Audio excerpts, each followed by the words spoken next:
Alright, 9 divided by 6 can be written in the form of 9 over 6.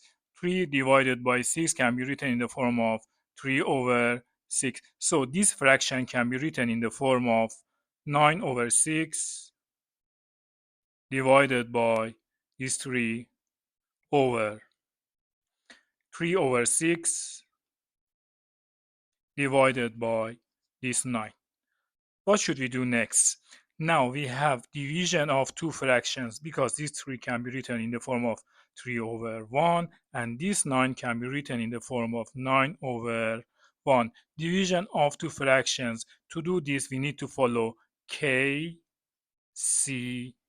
But what is KCF?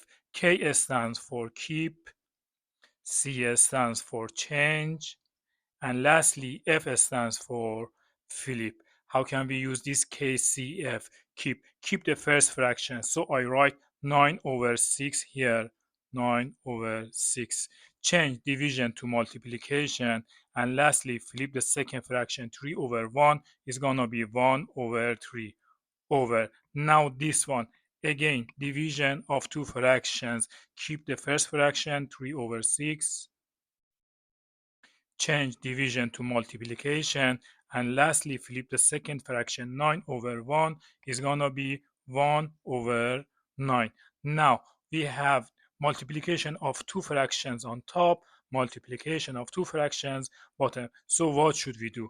Look, 9 times 1 is gonna be 9 over 6 times 3 is gonna be 18 over. Now 3 times 1 is gonna be 3, right? Over 6 times 9 is gonna be 54. To do this, I wanna teach you very simple trick. This 9 times this 54. So I write it here. 9 times 54 over. This 18 times this 3. So 18 times 3. Now 9 divided by 9 is 1. 18 divided by 9 is 2. 2 divided by 2 is 1. 54 divided by 2 is 27. And finally, 3 divided by 3 is 1. 27 divided by 3 is gonna be 9. 1 times 9 is 9. 1 times 1 is 1. So 9 is your answer.